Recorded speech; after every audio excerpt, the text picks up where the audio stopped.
pagi aku lihat cermin, muka kendor kulit kusam. Aduh aku cemas, bagaimana cara kembali muda. Tahun ini masuk kepala 5, hipertensi kaku sendi tiba. Belum lagi kolesterol dan gula, libido tak lagi seperti muda. Aku ingin kembali sehat, ada anti-aging dan seluler terapi. Ke klinik utama Lenisian, di Jalan Lemah Nandet 10, dari Senin hingga Sabtu. Siap membantu kamu yang 40, kembali muda dan sehat lagi. Udah waktunya anti-aging screening, jangan salah amal medical screening.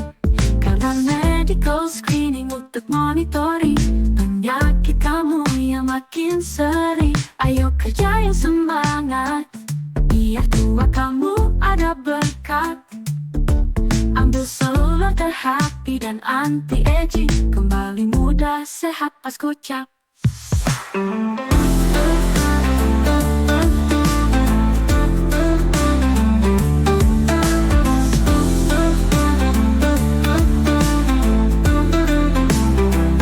Aku ingin kembali sehat, ada anti-aging dan seluler terapi.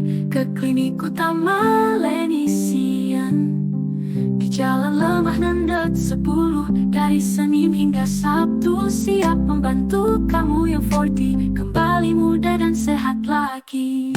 Udah waktunya anti-aging screening, jangan salah ama medical screening.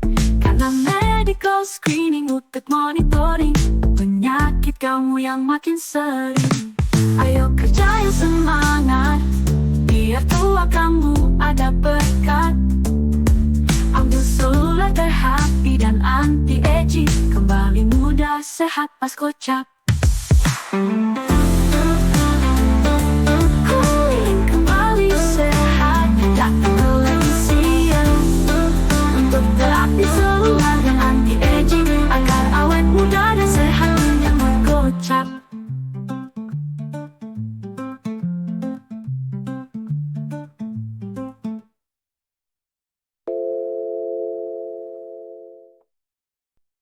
Halo, selamat pagi menjelang siang bersama Dokter Tuti dan Dokter Kurniati. halo. Jumpa lagi Dok, udah Iya. lama banget kita ya. Iya. Udah lama banget, udah berapa musim dan ini udah tahun 2026. Iya betul. Terakhir ketemu 2025 ya Dok ya. 2025 ya. Dokter sehat kah? Alhamdulillah sehat. Alhamdulillah sehat. Dan ini dokter kita mau bahas nih penyakit-penyakit yang umum banget datang di tengah musim pancaroba ya Dok ya. Iya. Ini musim pancaroba tuh kadang-kala juga sekarang iklimnya itu nggak selalu kayak konstan ya Dok ya. Iya, Kan ini betul. kita bulan tuh masih bulan awal bulan ya. Betul. Tapi ternyata pergantian cuaca kayak seumpamanya cuaca yang kayak kehujan, Iya. terus siangnya kita panas. Tadi pagi Betul. di tempat dokter hujan ya? Hujan. Hujan ya? Heeh. Di tempat saya juga hujan, makanya saya pakai sweater. Bergeser ya Dok ya. Biasanya Iya, ber musim hujan. Nah, kan katanya gitu ya? Iya, ini sekarang ternyata awal tahun udah mulai musim hujan. Betul. Harusnya kemarau. Ya, itu dia tuh sahabat Nation. Sekarang kita sip yang pastinya sedia payung sebelum hujan ya Dokter Betul. Kurniati. Kita waspada. Untuk kali ini kita akan bahas, biasa kalau sama Dokter Kurniati itu pokoknya panjang kali lebar itu adalah luas. Ya, enak banget, sharing ilmunya oke banget, dan pastinya nanti boleh kita interaktif ya dokter. Ya, tanya jawab. Dari teman-teman yang masih melihatnya secara online, teman-teman boleh silahkan bertanya, nanti kita akan ada sesi untuk tanya dan jawab. Dokter, kita tema kali ini adalah kenalin flu dan ISPA atau infeksi saluran pernafasan atas ya dok ya, yang sering muncul di musim yang seperti saatnya kita rasakan seperti ini tuh, berbernya udah lewat tapi kita adalah sudah mulai lagi ada gerimis-gerimis. Bahkan dokter, banyak banget yang masih banjir-banjir loh ya. Iya, betul. Kalau kita lihat di TV ya. Iya, betul, daerah-daerah tertentu ya. Mungkin ya karena musim penghujannya juga masih ada. Betul. Dan ini ya dok, sebetulnya sih kalau semuanya dilanda musim hujan ataupun yang sekarang kita sedang rasakan ya dok, kalau kayak di Pulau Jawa aja tuh nggak merata loh dok. Jadi kayak kemarin itu saya ada saudara dari Purwakarta, katanya setiap hari ritme hujannya terus menerus. Iya, nggak usah jauh sama Purwakarta. Kadang di Kopo hujan, di sini nggak hujan. Di sini hujan, di Kopo nggak hujan. Ya bener juga Iya. ya. Kadang saya di daerah Pasir Kaliki hujan gede, sampai naik udah ke ledeng nggak hujan. Nah itu dia ya. Jadi curah hujan itu memang berkah untuk kita semuanya, tapi jangan jadikan bahwa semua hal yang baik ini nanti berakibat buruk dengan kita kalau kita nggak ngejaga ya dok ya. Karena kita temanya tadi dok antara flu ya, lalu juga ada infeksi saluran pernafasan atas, ada juga sebetulnya saluran pernafasan bawah ya dok ya kalau infeksi ya. Tapi kita bahas dulu dari yang paling ringan dok, yang kadangkala sebetulnya kita perlu tahu dari ahlinya, dari Dokter Kurniati, sebetulnya yang dimaksud flu itu apakah beda dengan ISPA? Ada spesifikasinya sendiri atau bagaimana? Minta dijelaskan oleh dokter. Iya, jadi kalau orang yang awam taunya flu ya, atau dulu mah flu, lagi kenapa? Kena flu, kenapa? Kena pilek. Terus belakangan mulai ngetren nih, orang bilang sakit apa? ISPA gitu. Oh iya, betul-betul ya. Semua orang udah lebih jago ya, udah ngomongnya apa? ISPA. Sebenarnya ISPA itu apa gitu ya. Jadi sebenarnya ISPA itu adalah, kalau dari kepanjangannya adalah infeksi saluran pernapasan akut. Akut ya dok akut ya. Jadi ISPA, makanya kadang ada yang sebut lagi lebih spesifik ISPA A, ISPA A. Jadi ISPA ditambah A, ISPA B. Ya, jadi akut atas dan atas bawah. dan bawah, ya, betul. Jadi kalau kita bahas sekarang adalah infeksi saluran pernapasan akut. Jadi infeksi yang menyebabkan sakit di saluran pernapasan dan sifatnya akut. Akut itu apa? Artinya kurang dari 14 hari. Kalau lebih dari 14 hari kita nggak bilang akut lagi. Nah, kita bilangnya udah kronis. Tapi yang kita bahas adalah akut, jadi kurang dari 14 hari. Jadi segala sesuatu yang mengenai sistem pernapasan kita bisa disebabkan oleh virus ataupun bakteri yang terjadi dalam waktu kurang dari 14 hari. Kita sebut ISPA. Nah, kalau flu itu apa? Flu adalah infeksi. Flu ini termasuk salah satunya di dalam dari ISPA. Karena flu menyerang saluran pernapasan atas. Bisa hidung, jadi pilek, enak tenggorokan. Biasanya lebih sering karena virus influenza. Gitu. Jadi ISPA itu adalah payung besarnya. Salah satunya adalah flu. Nanti ada flu lagi. Kalau kita bicara saluran pernapasan kan dari hidung sampai ke paru-paru gitu. Hanya kalau atas cuma dari hidung sampai ke pita suara, ke lari, seperti itu. Pokoknya segala sesuatu yang mengenai organnya itu kita bilang infeksi saluran pernapasan atas. Itu sih dok. Oke. Jelas banget ya. Enak pokoknya. Sampai tadi di opening kita waktu ngobrol-ngobrol cicat ya, takutnya waktunya emang nggak cukup kalau sama dokter Kurniati karena ilmunya begitu jelas ya, terang benderang nanti. Nah dok, akhir-akhir ini kan tadi dokter sudah menjelaskan banyak tadi tentang bagaimana flu gitu ya dok ya, disebabkan rata-rata kalau itu oleh viral infection ya, atau virus gitu. Jadi hati-hati, makanya kalau lagi batuk atau pilek itu gitu, atau mulai bersin-bersin tuh pakailah masker gitu dok ya. Sebetulnya gaya sehat zaman pandemi itu masih perlu ya dok ya. Pokoknya kalau udah ada yang bergejala itu cepetan gitu ya, jangan sampai nularin. Apalagi kan kita kadang-kala di office ini kan juga pakai AC dokter, tertutup semuanya gitu ya. Jadi ada syarat-syarat yang khusus nih teman-teman gitu. Syarat yang utama adalah yang tadi, teman-teman harus kalau udah mulai badannya nggak enak, rasa bahwa tadi kata dokter rata-rata banyaknya gejalanya itu karena virus, walaupun ada infeksi yang lainnya dok ya. Itu segera ya tanganin dulu gitu ya dok. Apakah pada saat gejala awal ini orang tuh udah harus kayaknya cemas, panik gitu ya, langsung udah deh saya ke dokter aja gitu, karena zaman sekarang kan kita kepedulian ya terhadap bahwa pokoknya harus ke dokter dulu ya, lebih aware dulu gitu. Ataukah sebetulnya bisa sih emergensinya itu harus dari kita sendiri, aware-nya itu bisa nggak dilakukan dulu di rumah, apalagi ada anak kecil, kita punya anak kecil atau orang tua gitu, menurut dokter gimana? Jadi sebenarnya kalau infeksi saluran pernapasan itu sebenarnya gejalanya tuh dari ringan sampai berat. Kalau ringan itu tuh sebenarnya kita bisa nggak perlu ke dokter dulu, kita bisa tangani dulu di rumah sendiri. Ringan tuh seperti apa sih dok? Ringan tuh biasanya paling sering kan mulai batuk, pilek, badan nggak enak. Itu kan gejala awal dari kalau orang bilang flu, ISPA. Yang paling ringan itu adalah batuk, pilek, sakit kepala. Gitu tuh paling ringan. Kalau baru awal seperti itu, kita bisa tangani sendiri di rumah, nggak perlu langsung ke dokter. Kita bisa pertama paling penting adalah banyak minum, rehidrasi. Kenapa sih orang bisa sampai batuk, pilek biasanya, apalagi bulan puasa ya, karena kan minumnya kurang gitu. Terus kita banyak bicara, tenggorokan kering, terus berinteraksi dengan orang. Pada saat tenggorokan kering, mudah iritasi, apalagi pada saat kita bicara, apalagi kalau yang guru, penyanyi cenderung saluran pernapasannya, kita suaranya itu jadi gampang teriritasi karena nggak banyak minum itu. Begitu teriritasi, permukaan saluran pernapasan kita tuh ada yang luka. Begitu luka, gampang sekali terinfeksi bakteri atau virus. Begitu masuk langsung bergejala. Nah, makanya kalau baru awal-awal banyak minum supaya iritasinya tuh nggak makin parah. Gitu.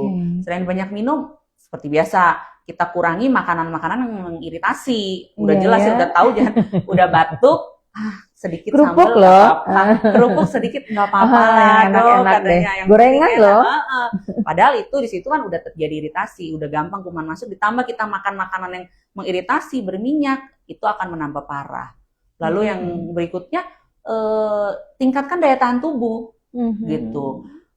Banyak makan sayur, buah, konsumsi vitamin C karena vitamin C kan bisa meningkatkan daya tahan tubuh, gitu. Itu yang bisa kita lakukan awal-awal di rumah sebelum kita ke dokter. Selain mungkin paling standar kita bisa minum obat batuk warung, OBH, seperti itu. Itu semua bisa kita lakukan di rumah tanpa perlu ke dokter dulu. Gitu. Yang pastinya dokter bila yang tadi itu tidak disertai, kalau sebenarnya udah ada tanda-tanda infeksi itu kan berarti paling nggak ada mulai demam ya dok ya. Betul. Nah kalau semuanya yang tadi dokter itu pasti itu pencegahan lebih awal. Jadi tadi dokter Kurniati udah menyampaikan bahwa kita kalau semuanya udah nggak enak nih biasanya kan mau batuk mau pilek bagaimanapun ya dok ya, mau flu belum tentu ada demam ya dok ya. Betul. Kadang-kala malah nyeri telan dulu ya dok, karena dokter tadi bilang itu kan infeksi saluran pernafasan yang akut itu bisa yang pertama kali sampai nyeri tenggorokan ya dok ya. Sakit tenggorokan. Nah sakit tenggorokan dulu. Nah kalau semuanya disertai dengan gejala-gejala yang lebih lanjut nih dok, itu berarti apakah langsung boleh dok? Saya tanyakan kepada dokter, apakah langsung boleh? Maaf karena sekarang juga ya dok ya, untuk teman-teman nih Sobat Lination atau teman-teman yang nonton ya, yang baru juga bergabung dengan IG Live-nya Lination, terus juga kadangkala tuh dok, udah banyak nih obat-obatan, walaupun nanti kita bicara mengenai antibiotik ya dok ya, yang tidak boleh, kapan bolehnya, kapan tidak bolehnya gitu ya. Itu kadangkala malahan udah pada pinter-pinter dok. Betul. Ya. Googling, sekarang ada dokter googling. ChatGPT. Bener nggak sih? Iya betul. Nah terus beli tuh semuanya dok. Iya. Bukan cuma penghilang demam ya dok ya, atau betul. penghilang sakit. Nah beli nih obat-obatan seperti untuk antiinflamasi itu tuh boleh atau enggak dok? Iya.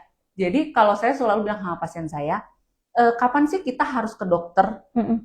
Flu seperti apa atau batuk seperti apa, ispa seperti apa yang kita harus ke dokter? Saya bilang kalau lebih dari 3 hari tidak ada perubahan, lalu disertai demam yang semakin tinggi, saran saya udah harus ke dokter. Jangan beli obat di luar. Selain obat-obatan standar seperti paling sering kan Panadol, Decolgen, itu saya nggak masalah. Tapi yang tidak boleh adalah anti-inflamasi. Atau anti-inflamasi yang sering kita steroid gitu. Itu tuh banyak banget. Kadang mereka ke apotik atau mereka googling, dapat minum supaya pada saat sakit tenggorokan kita minum antiinflamasi. Antiinflamasi itu termasuk obat keras. Dia ada aturan pakainya, tidak boleh sembarangan dipakai. Memang kerasanya enak begitu itu karena kan pada saat terjadi infeksi saluran pernapasan akut itu ada yang merah, ada yang inflamasi, ada yang radang. Begitu kita minum obat antiinflamasi, otomatis si radangnya inflamasinya ditekan gitu. Karena sifat obat antiinflamasi itu kan menekan sistem kekebalan tubuh kita supaya tidak terjadi reaksi yang berlebih seperti radang inflamasi. Tapi pada saat dia menekan inflamasinya, dia tuh menurunkan daya tahan tubuh kita juga. Padahal pada saat kita batuk pilek itu tuh harusnya daya tahan tubuh kita yang diperbaiki ya dok ya. Yang dipicu dirangsang supaya dia bisa ngelawan si kuman itu. Tapi pada saat kita minum obat antiinflamasi justru dia menekan sistem kekebalan tubuh kita. Jadi sebenarnya tidak boleh. Boleh jika dengan pertimbangan dokter. Makanya harus dokter yang ngeresepin. Nggak boleh kita beli sendiri, minum sendiri. Saya udah perhatiin biasanya kalau pasien-pasien yang udah, dok saya udah minum antiinflamasi, saya udah minum metil nih sendiri, udah minum Dexa sendiri, pasti gejalanya lebih panjang. Penyembuhannya lebih panjang. Gitu saya udah perhatiin. Itu karena yaitu tidak sesuai dengan anjuran dokter, tidak sesuai dengan pertimbangan dokter. Seperti itu. Dan hati-hati juga nanti pada saat kita membutuhkan pemeriksaan lebih itu akan mengaburkan diagnosanya betul, ya dok betul. ya. Karena udah minum dulu, udah masih efek. Seolah-olah terlihat seperti udah sembuh gitu. Betul, Padahal betul. belum, karena itu ada efek obat dari antiinflamasi. Nah itu tuh Sobat Clinician kadangkala kita kan suka memang karena kita belum tahu ya dokter, bolehlah sedikit kita meningkatkan pengetahuan kita dok karena memang itu paling gampang dan tanpa diresepkan. Boleh beli di walaupun apotek juga itu tuh kita tanpa resep loh dok. Beli sejenis tadi yang dokter utarakan ya dok ya. Nah dok, kalau seumpamanya tadi dokter kan itu obat-obatan yang umum ya dok ya. Ya ini yang rasa-rasanya manis yang ada seperti obat hisap itu masih boleh atau enggak? Iya, obat hisap itu yang paling standar itu isinya itu antiseptik. Jadi antiseptik yang dihisap boleh, itu silakan untuk gejala awal. Tapi kalau yang sudah isinya antibiotik, ada juga antibiotik yang hisap, yang kita sering dengar di pasaran gitu ya.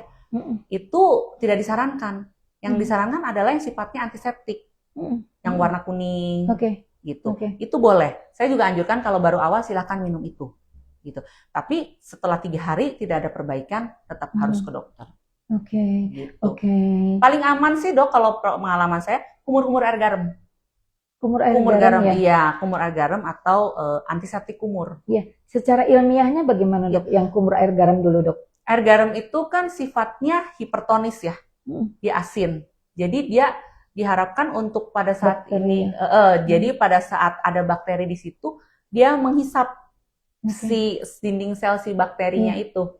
Karena dia sifatnya lebih hipertonis, itu lebih pekat gitu. Jadi dia menghisap cairan si itu supaya kering, jadi si mati si kuman bakterinya. Cuman dengan catatan masih awal. Pada saat bakterinya atau virusnya masih jumlahnya sedikit. Tapi kalau sudah banyak ya itu nggak bisa. Makanya saya bilang awal boleh silahkan pakai kumur air garam atau kumur antiseptik. Gitu. Nah tuh dapet tips tuh dari awal aja udah dikasih tips. Tapi emang pernah saya juga ngedengar dok tips ini gitu ya, bahwa kalau semuanya kita merasakan hal yang tidak nyaman ya dok ya, khususnya area-area mulut sampai ke dengan tenggorokan, tapi asal jangan ketelen ya dok ya. Tuh ya jadi istilahnya kita melarutkan garam secukupnya itu juga ya, secukupnya. Nanti kita bisa berkumur gitu dok ya, dipakai seperti obat kumur atau tadi dokter sudah menjelaskan efeknya seperti apa nanti untuk membantu paling tidak untuk mematikan bakteri ya dok ya. Yang awal jumlahnya. Betul. Yang awal gejala-gejala awal nih. Tapi jangan kalau udah lanjut terus menerus gitu ya dok ya. Itu saran yang tepatnya adalah langsung ketemu sama dokter Kurniati yang prakteknya di Klinik Utama Lination. Nah dokter, ini kan kita menyangkut yang tadi ya dokter sudah menjelaskan bahwa banyaknya di tengah pergantian cuaca ini yang akan menyebabkan terganggu itu adalah sistem imun kita. Sebetulnya dokter kalau semuanya boleh lebih lagi gitu dok, kenapa sih dok bagi orang-orang yang sistem imunnya nggak terjaga terus mudah banget, sebetulnya bukan cuma ISPA ya dok ya, apapun benar nggak dok? Karena sistem imun di tubuh kita itu kan bukan cuma mencegah infeksi saluran pernafasan akut, baik itu atas ataupun bawah, tapi kan juga kadangkala tuh kita tuh dok banyak yang dokter nanti itu istilahnya diare lah gitu dok ya, atau gangguan-gangguan yang lain gitu. Itu bagaimana dok menjelaskannya bahwa kita nih buat teman-teman semuanya tuh harus betul ngejaga mengenai tadi sistem kekebalan tubuh kita. Saran dari dokter. Jadi gimana? Kalau daya tahan tubuh itu ibaratnya adalah pertahanan paling depan. Jadi kalau kita misalnya nih satpam rumah kita lah gitu. Dia yang pertama kali akan berhadapan dengan musuh kalau ada terjadi sesuatu. Jadi sama di badan kita juga ada tentara-tentara yang dilatih pada saat datang kuman, dia yang ngelawan pertama. Nah, kenapa? Jadi sama seperti kita harus melatih nih sistem kekebalan tubuh kita, dipersenjatai dengan baik, dikasih makan yang baik, supaya dia pada saat dia berhadapan dengan musuh, dia adalah tentara-tentara yang kuat, gitu. Bukan tentara-tentara yang lemah yang tanpa senjata, gitu. Jadi pada saat dia ketemu kuman musuh, dia akan melawan dengan baik. Apa yang jadinya kalau sistem pertahanan tubuh kita nggak dipelihara, kita makan nggak bergizi, kita istirahat kurang, lalu kita tidak hidup sehat. Bagaimana kita bisa menyediakan yang terbaik untuk tentara-tentara kita? Tentara-tentara kita butuh makan, mereka butuh protein, butuh regenerasi sel pada saat mereka lelah, ada yang menggantikan. Itu semua kan dibangun pada saat kita beristirahat, kita makan makanan bergizi, kita pola hidup sehat, supaya mereka tetap dalam kondisi prima. Gitu. Jadi pada saat mereka punya musuh, mereka bisa melawan dengan baik.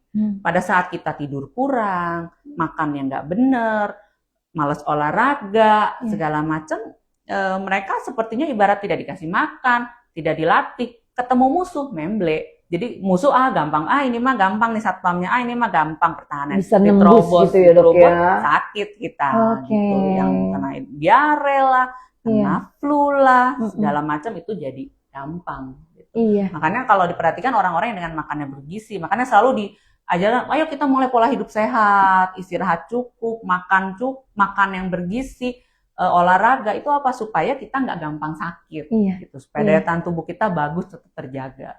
Nah, tuh poin penting lagi tuh teman-teman semuanya. Jadi kita juga membangun bahwa mindset kita itu, apalagi kan sekarang kita memang sedang bertepatan dengan bulan puasa ya dok. Kadang-kala di bulan puasa tuh memang kita seharian 12 jam kita fasting, kita puasa, terus kita hilaf nih dok, hilaf ya, bukan lupa ya. Menghilafkan diri, kita hilaf, terus kita makannya itu tadi gitu, polanya itu mengambil pola-pola yang sangat-sangat pokoknya seinstan ya dok ya. Yang penting sih rasanya saat itu tuh semua, karena di pinggir jalan tuh yang jual, yang godaannya tuh banyak banget, enak-enak banget ya, enak-enak banget gitu ya. Segala hal yang mungkin saja pada saat kita tubuhnya tadi tentara-tentaranya kata dokter yang menjaga di pintu kita itu sedang sama lalainya ya dok ya gitu. Dan kita atau lemah, terus banyak sekali yang nanti tuh kuman yang masuk itu nggak bisa diprotek ya dok ya. Betul, karena kita kan jajan di pinggir jalan, pertama di pinggir jalan, kadang dia tertutup atau enggak, lewat kendaraan, debu, kuman semua nempel di makanannya, lalu kita makan langsung, itu kan kuman, bakteri apa segala macam ke dalam tubuh kita. Nah kalau daya tahan tubuh kita bagus, kita bisa melawan. Kalau daya tahan tubuh kita lemah, itulah yang membuat kita jadi akhirnya sakit. Iya, betul dok. Kayaknya apalagi di minggu pertama kita tuh masih adaptasi gitu loh dokter. Jadi masih adaptasi terhadap tadi perubahan pola tidur kita, perubahan pola makan kita, jam-jamnya nih gitu ya teman-teman semuanya. Tapi kita juga tadi udah dikasih tahu juga sama dokter Kurniati bahwa yang penting sih kita punya keinginan terlebih dahulu ya dok ya. Betul. Dan sekarang itu bukan saja pada saat kita lagi live gini dokter, semua ilmu itu bisa kita dapatkan kalau kita mau berusaha ya dok ya. Iya betul, sekarang tuh gampang kan dok, di mana-mana orang udah ngomong bicara gaya hidup sehat. Jadi cara-cara gaya hidup sehat, pola hidup sehat itu gampang banget diakses. Apalagi dengan tinggal klik cari bisa. Boleh kalau untuk gaya hidup sehat nih teman-teman. Tapi jangan jadi dokter-dokteran ya, jangan jadi dokter Google gitu ya, karena kita carinya obat batuk pilek nanti keluarlah apa gitu ya dok ya. Apalagi sekarang tuh udah gampang banget akses menuju situ, tapi ternyata tadi kita bumerangnya adalah bakteri-bakteri atau kuman yang ada masuk ke dalam tubuh kita ternyata tidak tepat dengan obat yang saat itu karena Google kan tidak memeriksa secara fisik ya dok ya. Google kan yang merangkum secara keseluruhan tapi tidak memeriksa sesuai dengan kondisi pasiennya. Iya, karena setiap pasien itu adalah hal yang paling pertama adalah penting sekali ada teman-teman itu sangat individual. Betul. Dengan rentan usia yang sama ya dok ya. Tapi beban pekerjaannya beda. Polanya beda. Jadi itu juga dengan penanganan yang sangat berbeda. Betul, mempengaruhi nanti pengobatannya. Tiap orang berbeda-beda. Betul.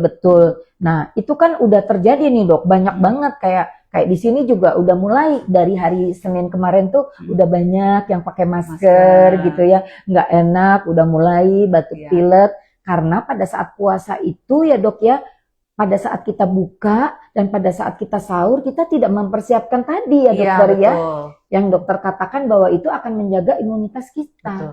Makanya kan disarankan yang sahur atau buka juga makan makanan yang bergizi. Jangan minum harus sesuai, minum dulu banyak.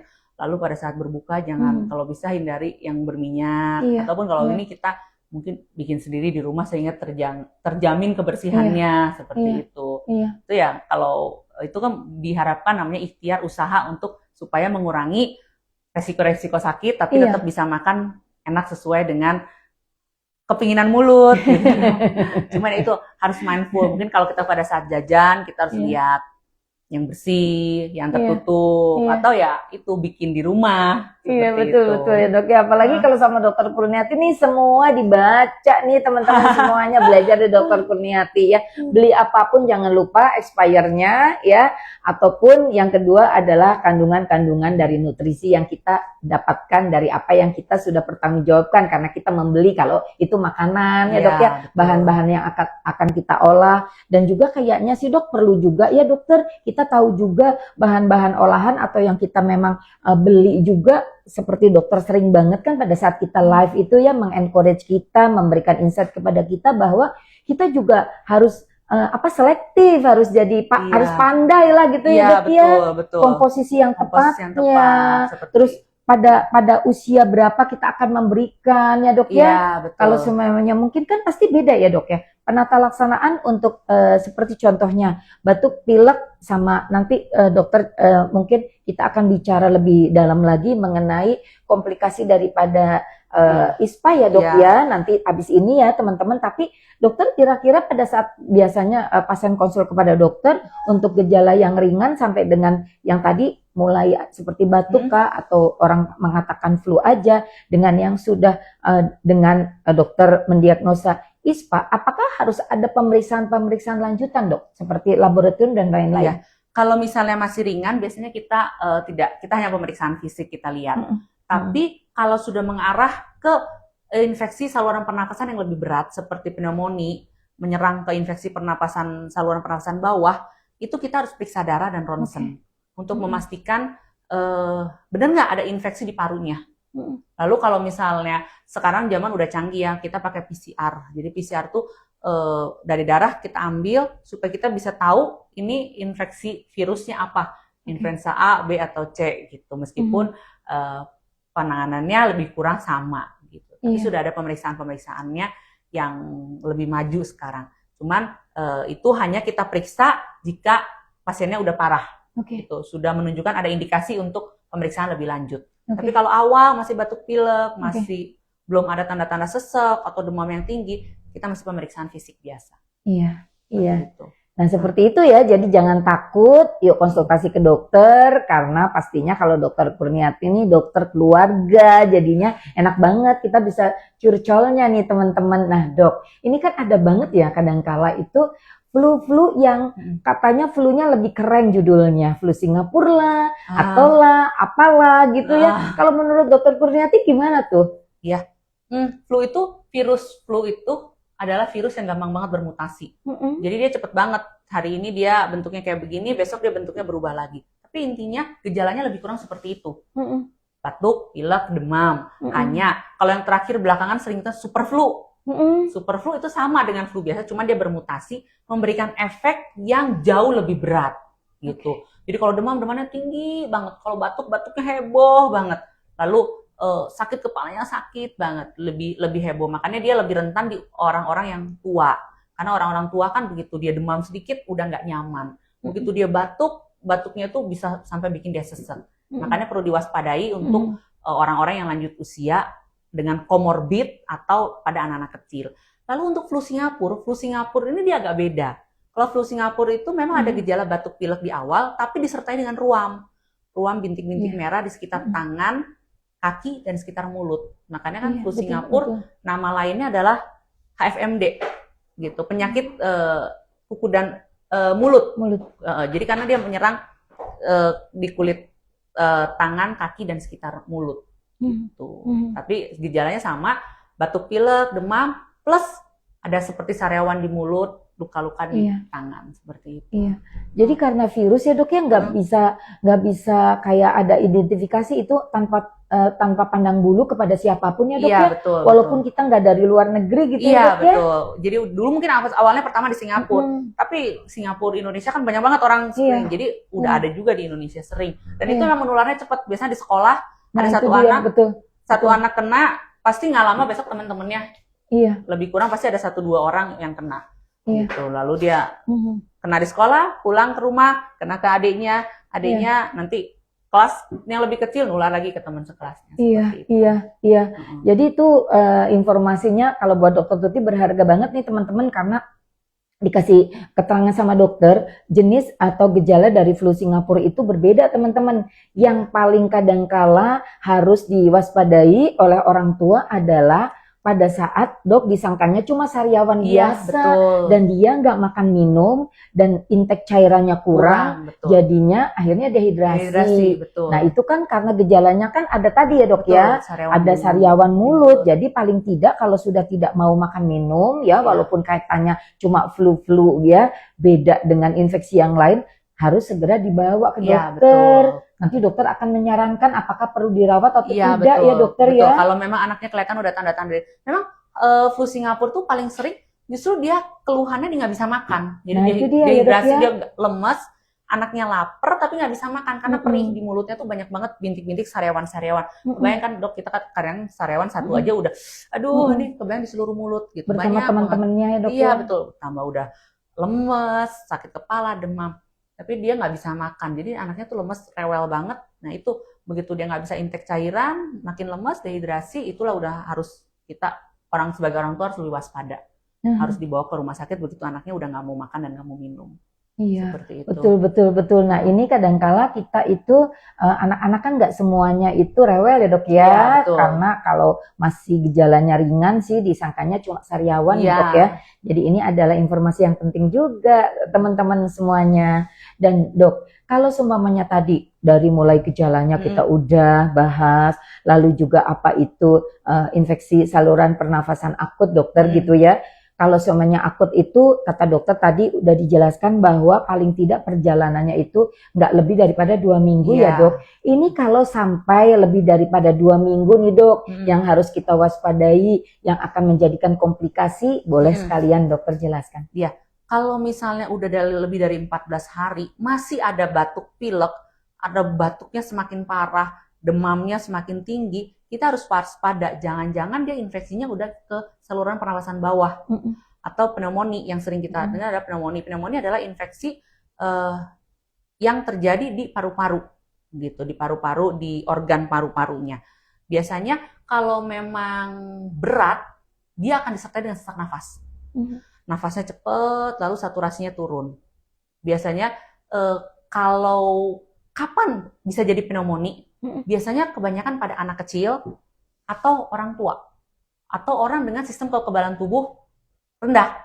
Jadi emang dia begitu masuk kena nggak usah tunggu 14 hari, 3-4 hari aja, wah dia langsung berat gejalanya. Gejala berat, batuknya cenderung wah berat banget, dahaknya banyak banget, demam tinggi disertai itu sesak nafas paling kelihatan. Kalau udah kayak gitu nggak bisa ditawar, harus langsung masuk ke rumah sakit. Gitu karena begitu dia sesak nafas, oksigennya kurang itu bisa merembet kemana-mana. Kayak badan kita kurang oksigen aja jadinya, otak kurang oksigen, nanti penurunan kesadaran dan yang lain-lain. Iya, gitu. betul dokter. Apalagi ya dok ya, yang paling sign, yang paling harus nih mama-mama mungkin tahu ya dok ya, itu adalah demam yang naik turun gitu ya dok ya. Betul. Itu juga harus diwaspadai gitu betul. ya. Nanti demamnya istilahnya seperti pelana kuda gitu ya dok ya. Betul. Atau yang kadangkala yang itu dok, mungkin kita juga karena ini kan menyangkut ISPA dan komplikasinya ya dok ya, mungkin kita juga sedikit men-spill dok, mungkin gejala-gejala yang ditakutkan orang tuh kayak paru-paru basah, padahal itu ternyata ada TBC gitu dokter, boleh nggak? Betul. Ya, jadi kalau orang di awam tuh suka bilang paru-paru basah tuh sebenarnya kalau di kedokteran paru-parunya kena air. Jadi sebenarnya bukan di rongga parunya, tapi di selaput pelindung parunya berisi air, namanya efusi pleura. itu biasanya bisa disebabkan oleh kuman-kuman yang karena infeksi saluran pernapasan itu, bisa juga karena TBC gitu. Jadi nanti ya penanganannya beda sesuai dengan penyebabnya gitu. Kalau misalnya penyebabnya karena TBC ya diobati TBC-nya gitu. Tapi kalau karena kuman biasa, kuman-kuman infeksi saluran pernapasan atas, ya diobati sesuai dengan antibiotiknya, sesuai dengan kumannya, seperti itu.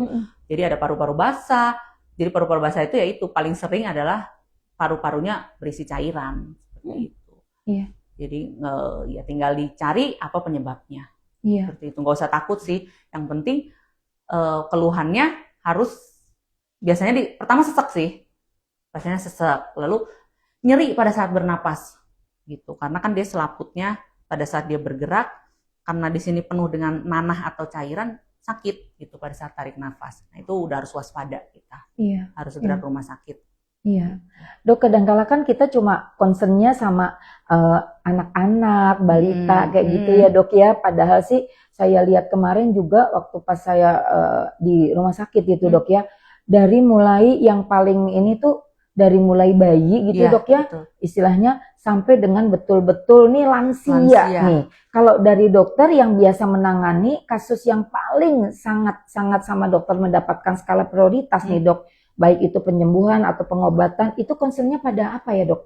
Biasanya itu memang di usia bayi banget, sama tua banget, dan kemudian dia bedridden itu jadi berbaring, gitu.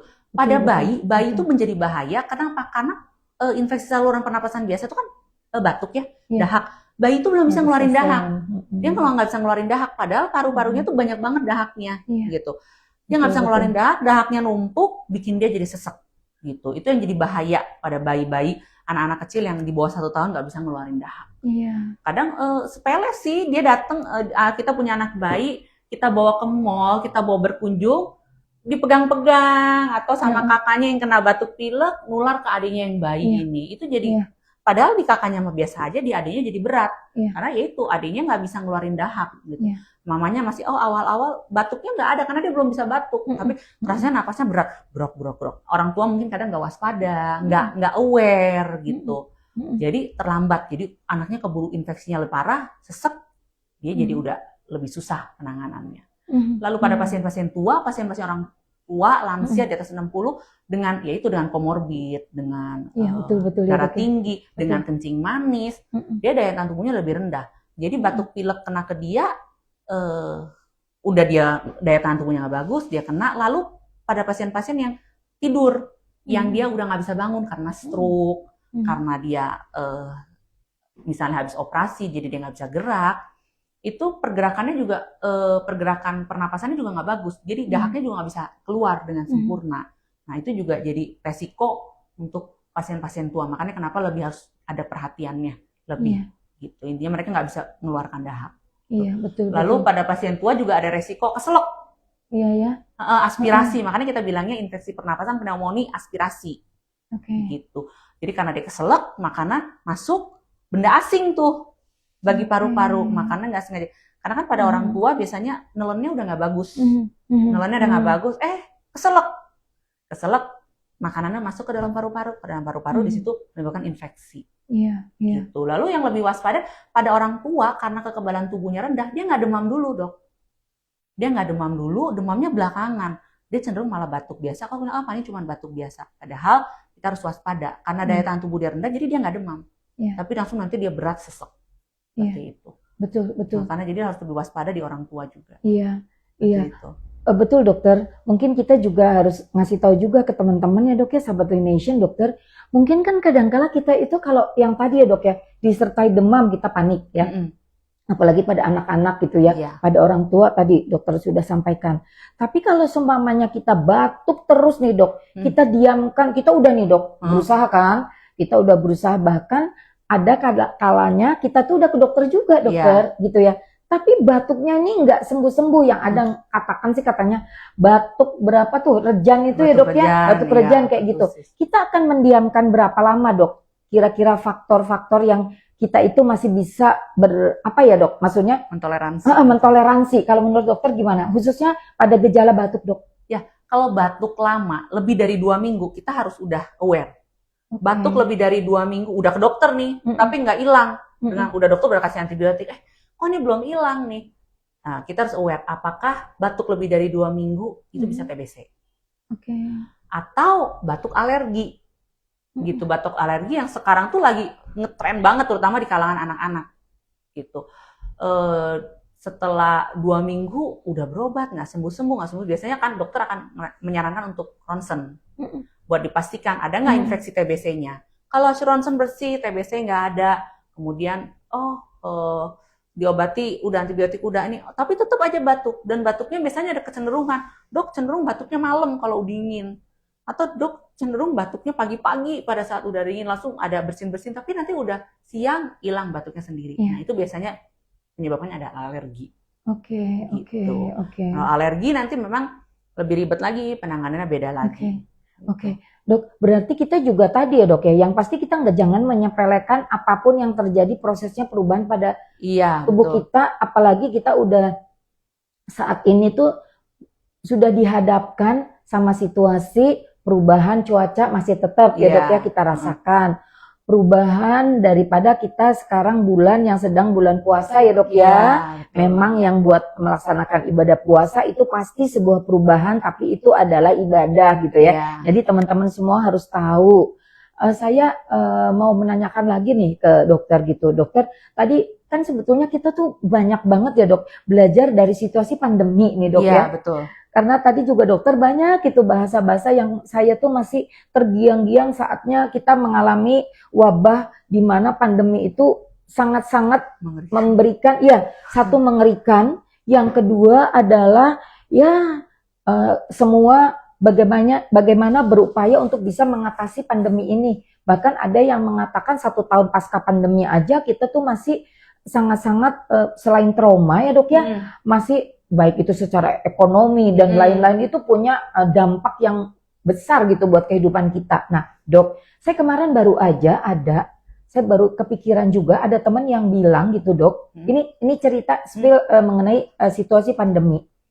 Teman saya bilang dia baru pulang dari luar negeri gitu ya dok ya, pas udah sampai di Indonesia dia harus dikarantina karena ternyata dia terpapar sama virusnya virus COVID lagi. Menurut dokter, apakah sekarang kita itu, walaupun kita sudah imunisasi sampai level 3 gitu dok ya, apakah masih ada dok yang orang tuh mengatakan, ya sebetulnya kita tidak kebal-kebal sama sekali gitu. Itu kalau menurut dokter, karena dokter kan di rumah sakit gitu ya, dokter banyak menangani kasus-kasus seperti ini gitu. Menurut dokter, apakah kita perlu waspada gitu ya dok ya, walaupun kita sudah 3 kali imunisasi, bagaimana menurut waspada mah tetap harus ya dok ya. Waspada mah tetap harus, karena virus itu pada dasarnya adalah sangat mudah bermutasi. Dia sangat mudah berubah bentuk. COVID itu kan sebenarnya dari dulu udah ada. Coronavirus itu dari dulu udah ada. Hanya dalam perjalanannya kemarin kita jadi pandemi karena dia berubah menjadi ganas. Berubah menjadi ganas, makanya sampai menyebabkan kematian. Lalu di akhir pandemi kita ada vaksin, lalu dia bermutasi terus, ingat gak? Dari Delta, akhirnya jadi Omikron ada tipenya macam-macam. Itu dia sudah berubah bermutasi menjadi jinak, bukan jinak, jadi lemah, tidak menyebabkan kematian. Selain kita juga udah divaksin, seperti itu daya tahan tubuhnya sudah ada. Jadi kita nggak menutup kemungkinan satu hari si virus ini bermutasi lagi jadi ganas lagi, itu tetap bisa, gitu. Tapi ya itu kita tidak perlu khawatir, kita nggak tahu kapan. Yang harus kita waspadai adalah, yang harus kita terapkan adalah yaitu pola hidup sehat. Begitu habis dari mana, cuci tangan. Begitu nggak enak badan pakai masker, seperti itu. Makan makanan bergizi supaya pada saat kita terkena virus yang kalau kata teman dokter dia tetap kena COVID, ya mungkin aja dia COVID gitu. Tapi tidak berbahaya seperti dulu lagi, tidak semematikan dulu lagi. Cuman itu seperti yang saya bilang, kalau kita precautionnya, kita pencegahannya bagus, daya tahan tubuh kita bagus, kita rajin cuci tangan, nggak sembarangan pegang, atau habis pegang sesuatu kita cuci tangan dulu. Ya kita namanya ikhtiar, semoga kita nggak sampai kena, nggak sampai sakit, seperti itu. Betul. Yang pastinya kan kita udah melewati ya dok ya, masa itu, dan juga sekarang kan obat-obatan yang untuk segala hal mungkin ya dok, untuk virus. Lalu sekarang ada vaksin juga dok. Ada vaksin juga, vaksin flu. Apalagi kalau kita itu sudah mau bepergian ya dok Iya, ya. betul. Jadi persiapan itu harus ya tadi kita preparationnya sebelum kita mau melakukan sesuatu. Kak Citra ada pertanyaan? Ada banyak. Silahkan. Dari KJPG 5452, cara penularan ISPA itu gimana ya dok? Nah, langsung dijawab aja ya. ISPA itu penularan adalah droplet. Jadi kita ngomong nih kadang cuah itu kalau saya lagi flu, saya ngobrol sama orang di sekitar ini kan kita ruangan ber-AC tutup, itu tuh bisa menularkan gitu. Jadi sama seperti COVID. Makanya kenapa pencegahannya adalah pakai masker. Yang sakit yang pakai masker karena dia adalah sumber penularannya. Seperti itu. Oke. Dari Kang Mario Ardian, dok kenapa ya saya hanya cocok pada obat batuk herbal, padahal yang diresepkan lebih bagus? Nah, kalau itu tergantung kayaknya ya, tergantung dia sakitnya, kan ini nggak dijelaskan dia tergantung sakitnya apa. Kalau dia lebih cocok herbal, ya silahkan, nggak masalah gitu. Tapi kan saya nggak tahu, nggak meriksa langsung kenapa, apakah dia memang dia ringan, ataukah dia batuknya jenis tipe apa, makanya masih cocok dengan obat batuk herbal. Nggak masalah gitu. Dari Karosi Slesi, dok kebiasaan apa yang bisa meningkatkan resiko terkena ISPA? Kebiasaan tangan masuk mulut, kebiasaan pegang segala sesuatu tidak cuci tangan, lalu gosok-gosok muka lah, hidung, pegang itu kebiasaan yang sangat nggak baik. Saya selalu bilang sama anak saya, kalau di mall di mana tuh jangan pegang-pegang. Iya betul. Pegang-pegang, kadang kan kita refleks ya di mall. Naik eskalator juga loh. Pegang, betul. Iya kan? Naik eskalator seperti itu. Terus lihat apa segala macam pengennya dipegang gitu. Nggak apa-apa pegang, tapi udah gitu inget tangan kita tuh kotor. Jangan langsung ngambil makanan, jangan gesek-gesek mata, jangan udah gitu. Karena yang saya suka perhatiin tuh anak-anak masih kecil gitu ya. Kenapa sering banget batuk pilek ya udah di tangannya kotor, main apa udah gitu ngemut tangan atau makan gitu. Nah, itu yang berbahaya, itu kebiasaan yang sangat tidak baik. Iya, betul. Setuju, dokter. Makanya kan pas COVID cuci tangan. Tangan itu paling penting karena ini sumber penularan kita pegang segala macam. Sampai kering tangan kita, dok ya. Sanitizer lagi ya. Betul. Tapi kebiasaan baik itu terbawa loh, dok, sampai sekarang. Iya, selalu ada alkohol. Iya. Kadang rasanya habis salaman di banyak tempat juga. Kalau udah nggak salaman selesai kita semprot pakai alkohol gitu. Oke, ada dua lagi nih dok. Dari KH Second Staff, dok jika bayi sudah terkena ISPA, langkah pencegahan seperti apa yang harus dilakukan selanjutnya? Kalau udah kena ISPA harus bawa ke dokter. Kalau bayi kita nggak kasih obat sembarangan, gitu, nggak bisa pakai obat warung sembarangan. Kita harus segera bawa ke dokter, apalagi kelihatan gejalanya berat, dia sesak napas, lalu ada sesak, ada batuk yang ini. Lalu pada saat di rumah kalau udah minum obat, selain obat dokter kita bisa lakukan ini jemur. Paling bagus dijemur, lalu sambil ditepuk-tepuk supaya dia bisa dahaknya lepas. Punggung biasanya dok ya. Punggung. Lalu bisa diuap tradisional lah ya. Jadi ada air hangat, ember supaya uapnya kena ke si anaknya. Cuman ya harus hati-hati, jaga keamanan anaknya karena gimana pun juga itu air panas. Iya.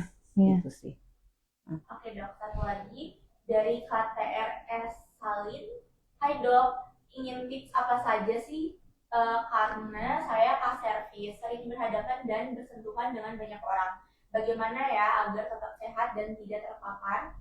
Ya, pertama seperti yang tadi saya bilang, pola hidup sehat, gitu, olahraga, makan makanan bergizi, minum air putih. Ingat air putih, bukan air yang lain, air berwarna, kopi, teh, enggak, air putih. Lalu usahakan olahraga, istirahat cukup. Kemudian kalau kita berhadapan dengan orang banyak, kalau memang kita kondisi lagi nggak fit, mungkin kita bisa izin pakai masker untuk melindungi diri kita. Karena kan kadang kita nggak tahu ya customer kita dia sakit atau enggak, atau dia sakit kita kan nggak enak juga nyuruh dia pakai masker. Mungkin kita sendiri yang pakai masker. Lalu ya itu setelah berhadapan, setelah ngobrol cuci tangan jangan lupa. Itu sih tetap sama intinya itu bolak-balik itu lagi sih. Jaga kesehatan, pola hidup sehat, cuci tangan. Iya. Gitu. Perilaku hidup bersih sehat.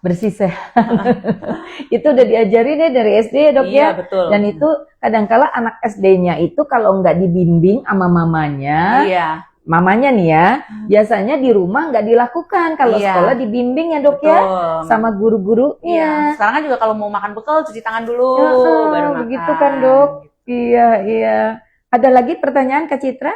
Oke, sekarang pertanyaannya tetap beralih kepada Dokter Tuti, tapi Kak Citra udah menyiapkan pertanyaan kah? Oke, baik. Ini pertanyaannya, Dokter. Ada apa aja nih, Dok? Oh iya ya, benar-benar jadi penasaran nih ya. Lineation ini untuk yang sekarang tetap Lineation Facial? Oke. Oh nanti kita dapat Lineation Facial, Kak. Iya. Ini ya Kak Citra ya. Oke, ini Kakak dapat ini nih, Lineation Facial nanti gongnya. Lalu kita ada gift voucher dok potongan dokter. Dan 50.000. facial untuk facial wash-nya all variant type dok. Oke. Jadi kita akan membagi tuh 2 facial wash ya, 2 gift voucher senilai 50.000 potongan. Boleh ke mana saja nih, bebas ya, nggak harus ke salon. Dan untuk Lineation Facial free vouchernya. Oke. Sebetulnya karena ilmunya dari dokter banyak, itu udah dikasih hadiah loh. Tanpa harus dipancing dengan hadiah-hadiah yang lain ya, tapi itu adalah kita untuk teman-teman apresiasi. Baik, pertanyaan yang pertama teman-teman boleh disimak. Apa itu ISPA? Infeksi saluran pernafasan akut. B. Infeksi pencernaan. Gampang ini. Kak Citra ngasihnya, pasti bisa jawab semuanya. Udah bisa Kak? Udah ada yang jawab? Apa itu ISPA? Boleh sambil cari di Google ya, dok boleh, ya. Boleh. Tadi dokter udah menjelaskan. A adalah infeksi saluran pernafasan akut atau infeksi pencernaan yang B-nya. Jadi A atau B gampang. Oke, yang kedua sekarang dokter yang membacakan. Oke. Komplikasi ISPA apa saja yang bisa terjadi jika tidak ditangani dengan baik? Komplikasi ya. A. Pneumonia. B. Nyeri sendi. Jadi komplikasi ISPA apa saja yang bisa terjadi jika tidak ditangani dengan baik? A. Pneumonia. B. Nyeri sendi. Udah ada? Oke, diulangi ya. Komplikasi ISPA apa saja yang bisa terjadi jika tidak ditangani dengan baik? Jadi kalau ISPA-nya berlanjut, nggak ditangani dengan baik, bisa menyebabkan apa yang parah? A. Pneumonia. B. Nyeri sendi. Dah. Ya, yang ketiga, mau saya lagi yang baca? Boleh silakan dok. Bagaimana cara penularan ISPA? Yang pertama, melalui makanan atau B. Melalui droplet. Saya ulangi ya. Bagaimana cara penularan ISPA? A. Melalui makanan atau B. Melalui droplet. Udah dok. Dah.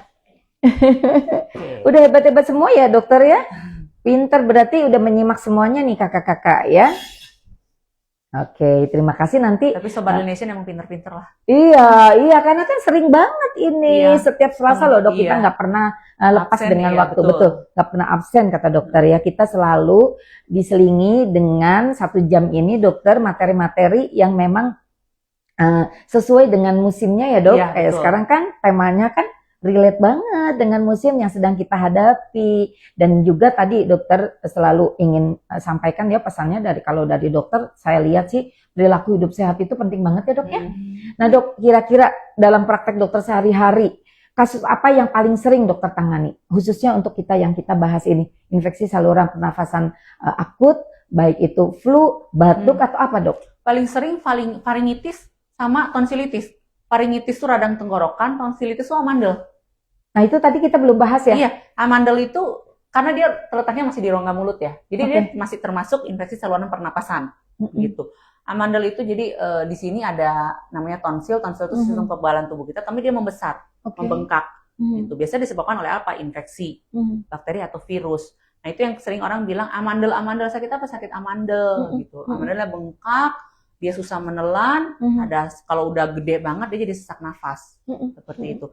Itu juga sering banget. Penyebabnya apa? Penyebabnya paling sering itu jajan sembarangan, yang goreng-goreng di situ terjadi iritasi, dia jadi bengkak dan besar. Gitu. Makanya kalau ada orang, iya habis operasi amandel itu biasanya karena sering banget dia terkena infeksi amandel itu, lalu menyebabkan demam tinggi dan akhirnya mengganggu dia, mengganggu produktivitas dia. Kalau anak-anak jadi sering banget izin sekolah karena sakit, kalau orang dewasa sampai harus mengganggu, nggak bisa masuk kerja. Nah itu udah indikasi untuk di operasi. Lalu sampai mengganggu jalan nafas. Ada sampai udah nutup banget. Saya kemarin saya baru dapat pasien, saya begitu lihat, wah udah nutup banget sampai dia sesak.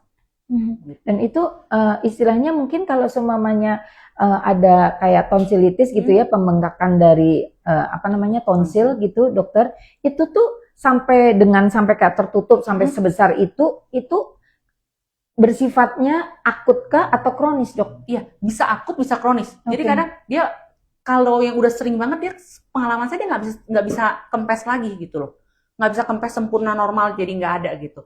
Akan tetap ada, cuman besarnya mungkin nggak sampai nutup. Tapi begitu dia terinfeksi ulang, langsung dia besarnya besar banget. Tapi bisa juga yang parah akut ya, dia begitu kena langsung jadi besar banget. Itu biasa kedaya tahan tubuhnya lagi rendah atau kumannya memang ganas banget. Gitu. Oke. Dok, sambil kita menunggu nanti siapa ya, dok ya, jangan dulu Kak Citra, boleh sebentar aja, masih satu pertanyaan dulu. Kak Citra ini selalu baik hati si cantik ini.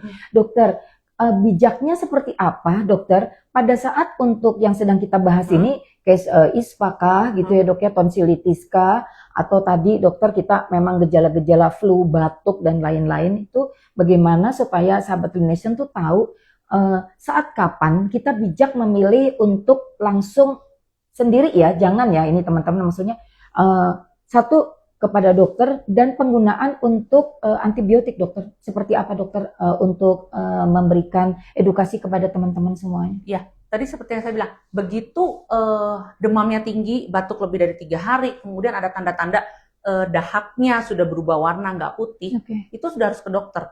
Nah, kan dari dokter nanti akan diberikan antibiotik yang sesuai dengan keluhannya, sesuai dengan tingkat keparahannya, seperti itu.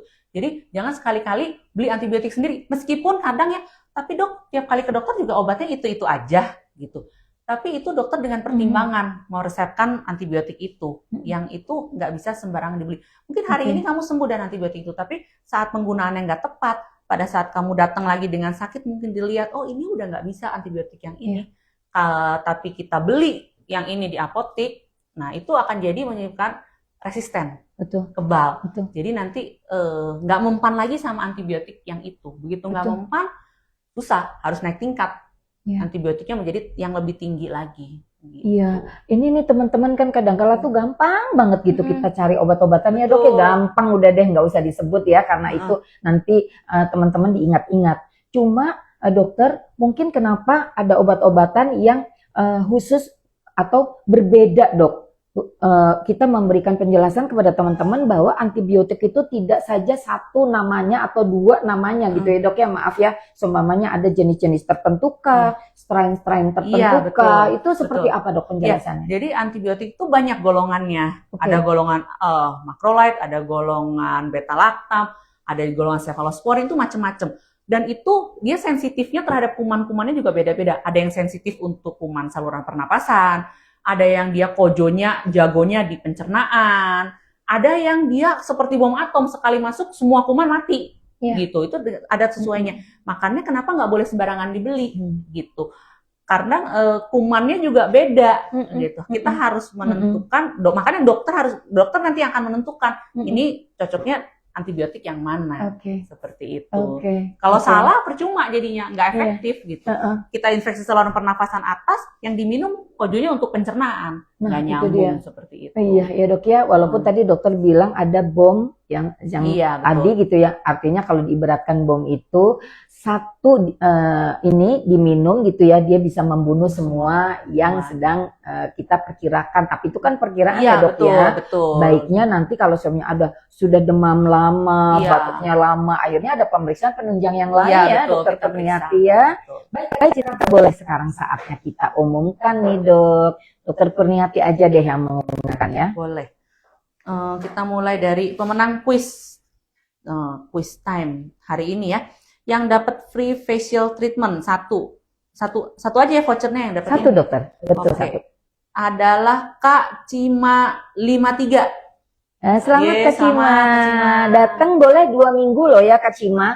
Jangan lupa hubungin CS1, CS2 atau ada CS3. Oke, lalu yang dapat free facial wash all skin type adalah Kak AR_picture ID. Selamat ya Kakak. Selamat. Lalu yang Dok. dua ya. Ada Oke, dua. yang kedua sama untuk free facial wash all skin type adalah Tramawar. Kak Tramawar. Oke, iya lucu-lucu ini pokoknya Betul, ya Tramawar. akunnya ya Kak Iya. ya. Lalu untuk pertanyaan terbaik, 2 pertanyaan terbaik dapat gift voucher 50.000 ya untuk Iya, potongan. ini dia. Adalah Kak JPG 5452 dan Kak Mario Argian. Ini pertanyaan Iya, terbaik ya. oke. Selamat untuk semua pemenang. Baik, dokter, kita kan udah di akhir nih dok ya. Hmm. Kita mau kasih tahu bagaimana dokter untuk teman-teman semuanya tuh supaya semua tentang flu, tentang ISPA atau apapun ya dok ya yang sudah dokter jelaskan nih agar lebih aware lagi dokter. Seperti apa dokter himbauannya dari dokter?